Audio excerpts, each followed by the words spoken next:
తెలుగు శ్రోతలందరికీ నమస్కారం అండి. మన అలనాటి కథలు ఎవర్ గ్రీన్ స్టోరీస్ ఛానల్కి మీ అందరికీ స్వాగతం. వంటొచ్చిన మొగుడు కథ ఈనాడు కథ అండి. రాసిన వారు పద్మావతి చెల్లంచెర్ల. ఇక ఆలస్యం చేయకుండా మనం కథలోకి వెళ్ళిపోదామా?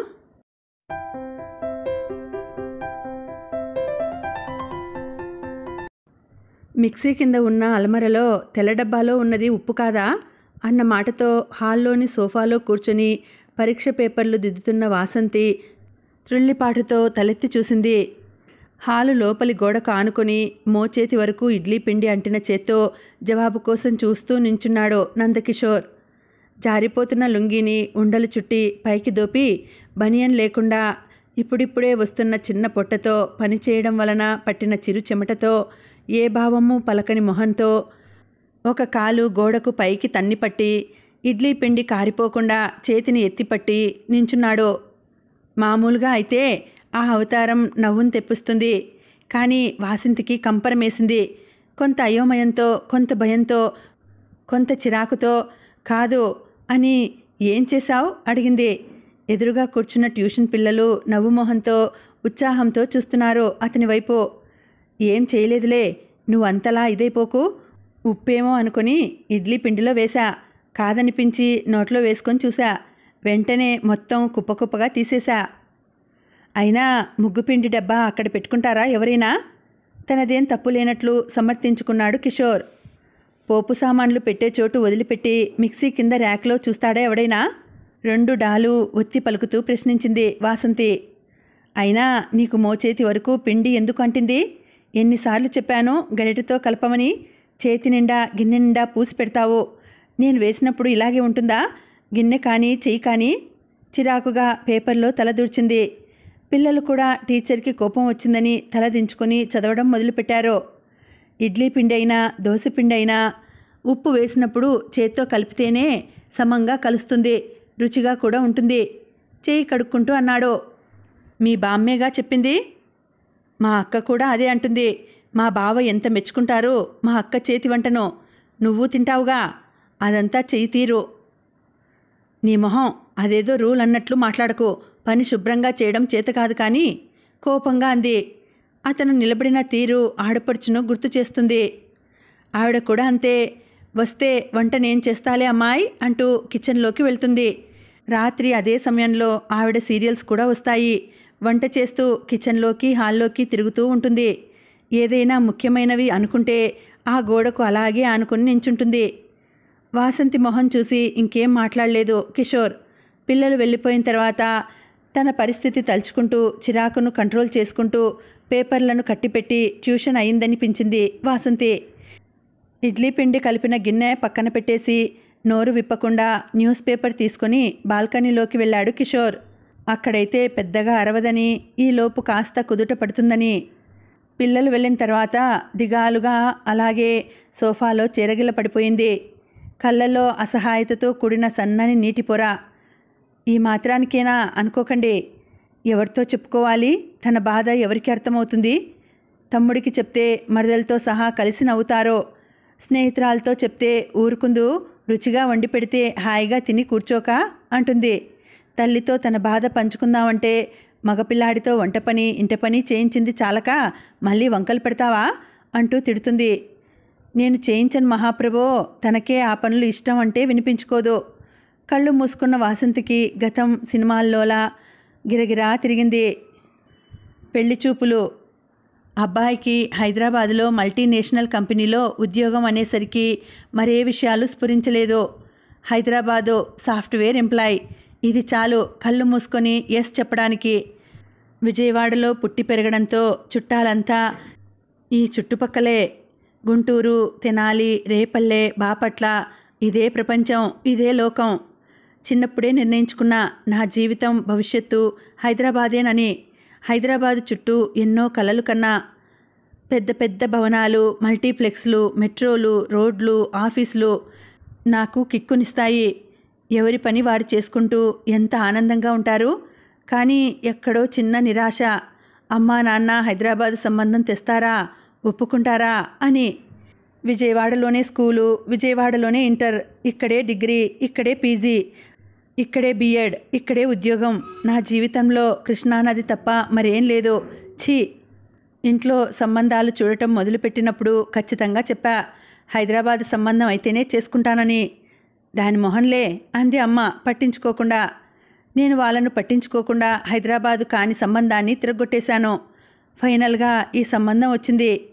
కిషోర్ హైదరాబాద్లో సాఫ్ట్వేర్ ఎంప్లాయ్. ఈ ఒక్క క్వాలిఫికేషన్ చాలు. నా జీవితం అంతా మెట్రో సిటీస్లోనే గడిచిపోతుంది. లాంగ్ డ్రైవ్లు, ఏసీ ట్రైన్లు. ఈ విజయవాడ మూలాన ఏనాడు ఏసీ ట్రైన్ మొహం కూడా చూడలేదు. అదృష్టం బాగుండి పెళ్ళికొడుక్కి నేను నచ్చితే బిర్లా మందిరికి వస్తానని మొక్కుకున్నా. కనకదుర్గమ్మను వదిలేశానని అనుకోకండి. నా బాధ ఏంటో కనకదుర్గమ్మకు తెలుసు. చుట్టుప్రక్కల ఊళ్ళ నుండి ఎవరు వచ్చినా కనకదుర్గమ్మ దర్శనం డ్యూటీ నాదే. పూలమ్మీలు, కొబ్బరికాయల వాళ్లకు, చెప్పుల వారికి నేను సుపరిచితం. పూజారులకు కూడా.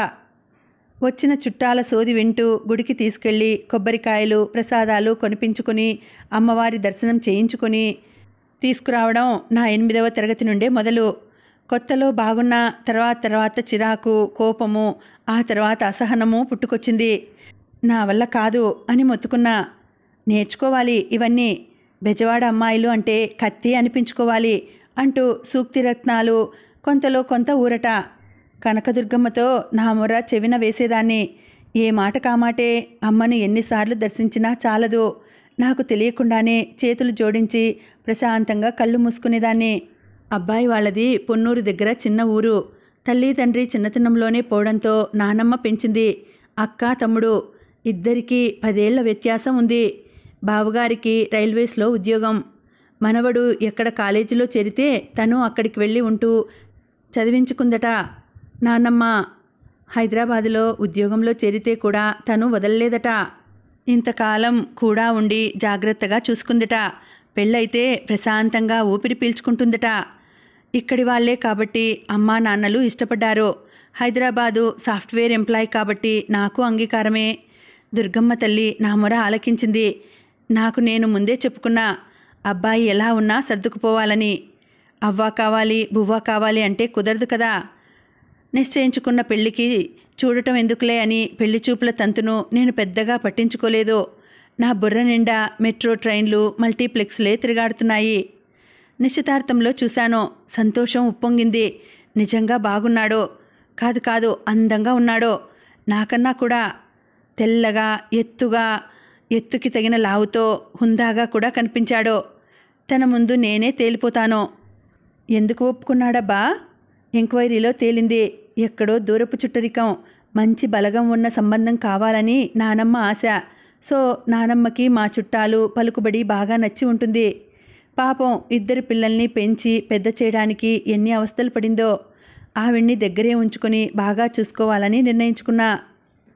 తన ఆలోచనలు, హాబీలు అన్నీ తెలుసుకుని నన్ను నేను కొంత మార్చుకోవాలి. నాకు శీఘ్ర కోపం, మొండితనం అంటారు. తగ్గించుకుని తనకు అనుకూలంగా బతకాలి. తనకిష్టమైన వంటలేవో తెలుసుకొని నేర్చుకోవాలి. పిజ్జాలు, బర్గర్లు, నూడిల్స్ లాంటివి నేర్చుకుని చక్కగా వండి పెట్టాలి. అస్తమానం బయట తింటే ఆరోగ్యాలు పాడవుతాయి. తనకి జీన్స్, టాప్స్ ఇష్టమైతే అలవాటు చేసుకోవాలి. ఇప్పుడు వేసుకోవచ్చు, కానీ ఈ విజయవాడకి, మా చుట్టాల లెవెల్కి ఈ డ్రెస్సులు చాలే అని నేనే వేసుకోను. ఇప్పుడు నన్ను నేను మోడ్రన్గా మార్చుకోవాలి.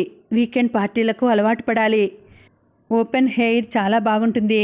తన ఇష్టాన్ని బట్టి కట్ చేయించుకోవాలి. నాది పెద్ద జుట్టే, నడుం వరకు ఒత్తుగా ఉంటుంది.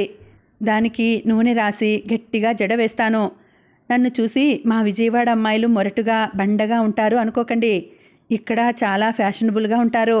నాకే ఎప్పుడో ఎందుకో తెలియదు కానీ ఈ విజయవాడ లెవెల్కి ఇది చాలే అనేది బుర్రలో ముద్రితమైపోయి ఉంది. హైదరాబాద్ నేను కోరుకున్న నగరం. నేను కోరుకున్నట్లుగా సాఫ్ట్వేర్ భర్త. పెళ్లి సమయంలో తనకు కూడా వంట వచ్చని తెలిసి మురిసిపోయాను. చుట్టాలు, స్నేహితులు కూడా నాది అదృష్టం అన్నారు. ఇద్దరూ కలిసి పని చేసుకుంటూ హాయిగా ఉండొచ్చంటూ, మగవాళ్లకు వంట రాకపోవడం వల్ల తామేం ఇబ్బందులు పడుతోంది ఏకరువు పెట్టారు. నన్ను దుర్గమ్మ తల్లి చల్లగా చూస్తుందని, చిన్నప్పటి నుంచి చేసుకున్న దర్శనాల పుణ్యం ఎటూ పోలేదని అర్థమైంది. కొద్ది రోజుల విశ్రాంతి తర్వాత నాకు తోచిన ఉద్యోగంలో కాలక్షేపం చేయాలని నా ఆలోచన. కిషోర్ జాగ్రత్త కలవాడు అనుకుంటా. 3 బెడ్రూమ్ల ఫ్లాటు, దానికి తగ్గ సామాన్లు అన్నీ అమర్చి పెట్టుకున్నాడు. నా జీవితానికి ఇంకే కొరత లేదనిపించింది. ఫైనల్గా నాకు విజయవాడ బెడద వదిలింది. హమ్మయ్య, నా జీవితం హాయిగా ఆనందంగా సాగిపోతుందిక.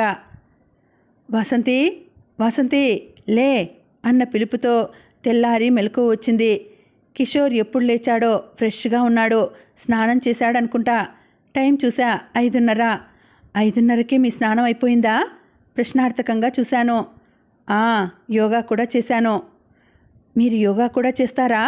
నాలో విస్మయం. ఏం చేయకూడదా? జాబ్లో చేరిన తర్వాత నేర్చుకున్నా, చేస్తున్నాను. మంచి అలవాట్లు మంచిదేగా వసు అన్నాడు నవ్వుతూ. నేను నవ్వుతూ లేచి వాష్రూమ్కి వెళ్ళాను. వచ్చేసరికి బాల్కనీలో 2 కాఫీలు వేడిగా పొగలు చిమ్ముతూ, చల్లని వాతావరణం. చాలా సంతోషం వేసింది. ఎంత అదృష్టవంతురాల్ని! ఎంతమంది భర్తలు ఉదయాన్నే ఇలా భార్యలకు కాఫీతో సుప్రభాతం చెప్తారు. మా అమ్మ అయితేనా పొద్దున్నే దండకాలు, లేవలేదని, పనిలో సాయం చేయలేదని. అబ్బే వద్దు, ముందు ఇంత మంచి ఉషోదయాన్ని, కాఫీని ఆస్వాదించాలి. కాసేపు తర్వాత వంటగదిలోకి వెళ్ళా. అన్నీ నీట్గా సర్ది ఉన్నాయి. చిరునవ్వుతో, నేను వస్తున్నానని ఇల్లు బాగా సర్దారే? లేదు, ఇల్లు ఎప్పుడూ ఇలాగే ఉంటుంది. ఆర్గనైజ్డ్గా ఉంచడం నాకు అలవాటు. తను మాట్లాడే ప్రతి మాట నేనెంత అదృష్టవంతురాలనో తెలియజేస్తోంది. టీలో అందరూ అల్లం వేస్తారు, కానీ లవంగా, దాల్చిన చెక్క వెయ్యి. అదో రుచి, చాలా బాగుంటుంది. ఓ అవునా, ట్రై చేస్తాను. రాత్రి భోజనం చుక్కకూర కందిపప్పులో కన్నా పెసరపప్పుతో బాగా ఇముడుతుంది. గుమ్మడి వడియాలతో అదిరిపోతుంది. చూడు, ఈసారి చేసి పెడతా. నాకు తెలియని విషయం ఏమో ఉంటుందేమో. చేస్తానంటున్నాడుగా, చేయని. చేస్తే తినడానికేం. మరో పూట కాఫీ, పాలు స్టవ్ మీద కన్నా కుంపటి మీద కాస్తే ఆ రుచే వేరు. అవన్నీ ఇక్కడ కుదరవు కదా కిషోర్? కుదరవు, కానీ చెప్తున్నా. సరే, ఈ శనివారం వంట నేనే చేస్తా, చూద్దువు గాని. వద్దు కిషోర్, వచ్చి 2 నెలలైంది. నువ్వసలు నన్ను బయటకు తీసుకువెళ్ళనే లేదు. బయటనే భోంచేద్దాం. బయటకు వెళ్దాం, కానీ భోజనం ఇంట్లోనే చేద్దాం. వంట నేను చేస్తాగా. అప్సెట్గా అనిపించింది, కానీ చేసేదేం లేక సరేనన్నాను. భోజనం తర్వాత బయటకు వెళ్తామన్న ఆనందంతో లేచాను. అప్పటికే కిషోర్ స్నానం చేసి కాఫీ ఫిల్టర్ వేశాడు. ఫిల్టర్ కాఫీ నాకు ఇష్టమే, కానీ అంత ప్రాసెస్ నచ్చదు. ఇవాళ ఫిల్టర్ కాఫీ అంత ఆనందాన్ని ఇవ్వలేదు. 2 వారాల క్రితమే తనని కిచెన్లోకి రావద్దని గట్టి వార్నింగ్ ఇచ్చాను. నేను చేసే ప్రతి పనిని ఇలా కాదు, అలా కాదు, ఇది వెయ్యి, అది వద్దు, ఇది ముందు వేయాలి, అది తర్వాత వేయాలి. అబ్బో, రన్నింగ్ కామెంటరీ సాగిపోతూనే ఉంటుంది. ఏది నా లెక్క ప్రకారం జరగదు. వంట బాగానే ఉంటుంది. ఏ మాటకు ఆ మాటే చెప్పుకోవాలి. కిషోర్ వంట అద్భుతంగా చేస్తాడు. అంతేకాదు, ఇష్టంగా చేస్తాడు. వంటే కాదు, ప్రతి పని అంతే. పక్కా ప్రణాళిక. దేని తర్వాత ఏది, ఎంత, ఎప్పుడు వేయాలి అన్నది చాలా లెక్క ప్రకారం ఉంటుంది. నేను మామూలుగా అందరిలాగే చేస్తాను. ప్రతిరోజు తినేప్పుడు ఏదో ఒక కామెంట్. అది నాకు నచ్చడం లేదు.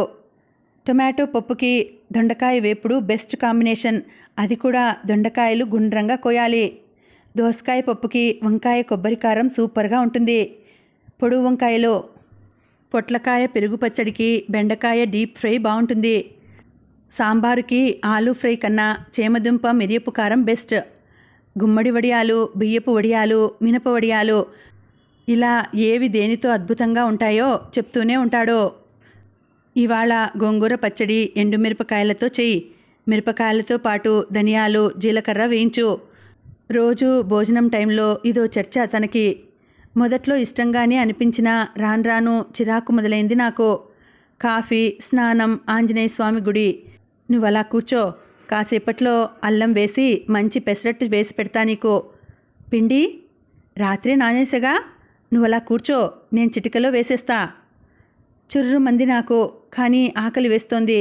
మౌనంగా వెళ్ళి సోఫాలో కూర్చుని టీవీ ఆన్ చేశా. వేసినంతసేపు నానమ్మ, అక్క, టిఫిన్లు, వంటలే. ఎవరు ఎలా చేస్తారన్నదే. నీకు కూడా వేసే కిషోర్, ఇద్దరం కలిసి తిందాం.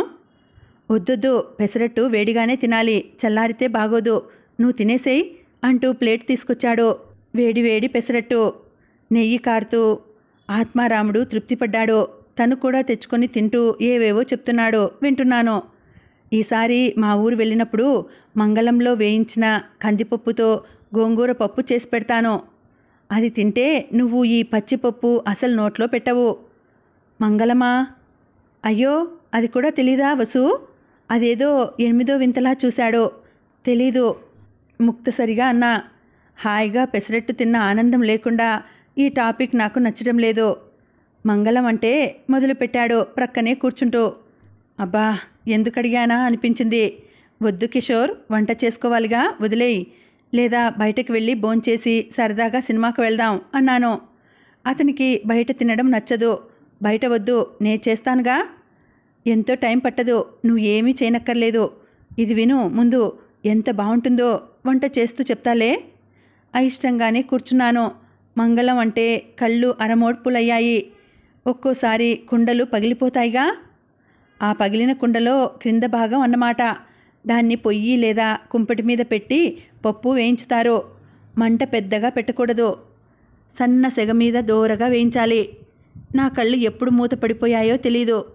వచ్చిన కొత్తలో నన్ను నేను మోడ్రన్గా మార్చుకోవాలి అని హెయిర్ కట్ చేయించుకున్నా. జీన్స్ పలాజోస్ కొనుక్కున్నాను. జీన్స్ వేసుకున్న రోజు తనకి పెద్దగా నచ్చలేదు. చక్కగా చీరనో డ్రెస్సో వేసుకోవచ్చుగా. మీ నానమ్మనో అక్కనో వేసుకోమను. నాకివే ఇష్టం, ఇవే వేసుకుంటా. ఒళ్ళు మండిపోయింది. విజయవాడలో వేసుకోలేదుగా అన్నాడు నా కోపాన్ని పట్టించుకోకుండా. నాకు కోపం వచ్చిందన్న విషయాన్ని కూడా గుర్తించలేదని. నీ మొహం, నువ్వేం చూశావు? నాకు షార్ట్స్ ఫ్రాక్స్ చాలా ఉన్నాయి, అవే వేసుకొని తిరిగేదాన్ని అక్కసుగా అన్నాను. అలాగా, నీకేవి ఇష్టమైతే అవే వేసుకో, కూల్గా సమాధానం ఇచ్చాడు. విజయవాడ ఒక నరకం అనుకుంటే ఇది ఇంకోలా ఉంది. ఏంట్రా బాబు అనుకున్నా. దానికి తోడు ఇక్కడ తనకో అన్న ఉన్నాడు. చిన్నతాత పెద్దతాత చుట్టరికాలు. ఉస్మానియాలో డాక్టర్. బొద్దుగా తెల్లగా దబ్బపండులా ఉంటాడు. ముట్టుకుంటే మరక పడుతుందేమోనన్నంత తెల్లగా ఉంటారు పిల్లలిద్దరూ. 2-3 నెలలకోసారి కలుస్తుంటాం. ఆయన వచ్చిన రోజు మరీ ఇద్దరూ అదేదో లోకంలో ఉంటారు. దానిలో వాళ్ళ ఊరు, నానమ్మ, అక్కలు, చెక్కలు, వంటలు. ఊళ్ళో కాలేజీ లేకపోవడం, హాస్టల్ ఖర్చులు భరించలేని ఆర్థిక స్థితి. రూములు అద్దెకు తీసుకుని వండుకు తిని దానిలో నిష్ణాతులైపోయారు. ఆయన డాక్టర్ అవడం మూలాన సమయం దొరకదు కాబట్టి పర్లేదనుకుంటా. మా ఆయన మాత్రం నానమ్మ పెంపకంలో ఇదిగో ఇలా తయారయ్యాడు. ఆ బావగారు చాలా సరదా మనిషి. జోకులు సెటైర్లు బ్రహ్మాండంగా వేస్తారు. ఇద్దరి మెయిన్ టాపిక్ వంట. బామ్మెలా చేస్తుంది, అమ్మెలా చేస్తుంది, దేంట్లో ఏం వేస్తే ఎలా ఉంటుంది. ఊర్లో ప్రతి ఒక్కడికి నిక్నేమ్. కాలువలు ఈతలు చెప్పుకొని పగలబడి నవ్వుతుంటారు. మొదట్లో సరదాగానే ఉండి ఎంజాయ్ చేసేదాన్ని. ఇప్పుడు అది హద్దులు దాటి చిరాకు వచ్చింది. ఎన్నోసార్లు వార్నింగ్ ఇచ్చాను. వంటగది వైపు రావద్దని, వంట గురించి మాట్లాడవద్దని, వంకలు పెట్టవద్దని. కొంత కంట్రోల్లోకి వచ్చాడు. ఆ చెయ్యి ఎత్తిపట్టి గోడ కానుకున్న తీరు గుర్తొచ్చి ఒళ్ళు మండిపోతోంది. బాల్కనీలోకి వెళ్ళి చూశా. బిక్కమొహంతో పేపర్ చూస్తున్నాడు. తిరిగి వచ్చి సోఫాలో కూర్చున్నా. కళ్ళు మూసుకున్నా. ఎందుకు నాకీ అసహనం? ఏం తక్కువైంది నాకు? ఏమిటి తనతో ప్రాబ్లం? తాగుతాడా? లేదు. పబ్బులు పార్టీలు అంటూ తిరుగుతాడా? లేదు. ఆఫీస్ పని అంటూ నన్ను పట్టించుకోకుండా ఉంటాడా? లేదు. పోనీ అమ్మాయిల వెంట పడతాడా? లేదు. ఆ మొహానికి అంత తెలివి కూడానా? సినిమాలు షికార్లు వద్దంటూ నన్ను కట్టడి చేస్తాడా? లేదు. తనకిష్టం ఉన్నా లేకున్నా నా కోసం వస్తాడు.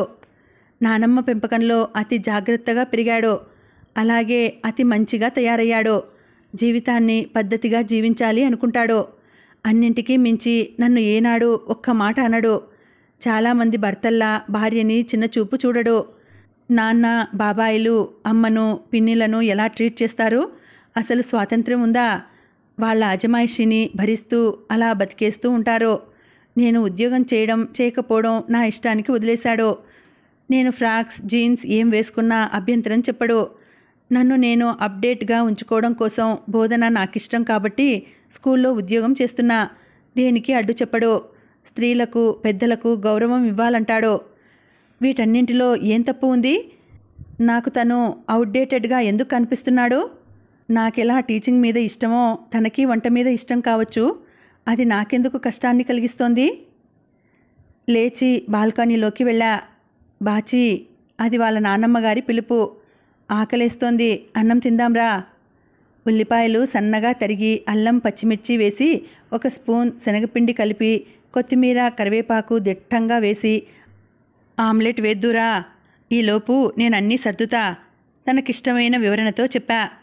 వెటకారం ఉందేమోనని నా మొహంలోకి చూశాడు. లేదు, మామూలుగానే ఉంది. ఈవేళ అలా కాదు, ఎండుమిర్చి ఫ్లేక్స్ కచ్చాపచ్చాగా దంచిన 4 మిరియాలు సొంటిపొడి వేసి చేస్తా, చూడు ఎలా ఉంటుందో. ఉత్సాహంతో లేచాడు. హబ్బా, ఈ వంటొచ్చిన మొగుడితో ఎలాగమ్మా వేగేది? సమాప్తం. ఈ వీడియో మీకు నచ్చినట్లయితే తప్పకుండా లైక్ చేయండి. అలాగే మన వీడియోస్ని షేర్ చేయండి. ఇంకా ఎవరైనా మన ఛానల్ సబ్స్క్రైబ్ చేసుకోకపోతే తప్పకుండా సబ్స్క్రైబ్ చేసుకొని చూడండి. మళ్ళీ వచ్చే వీడియోలో కలుసుకుంటాను. అంతవరకు సెలవు. నమస్తే.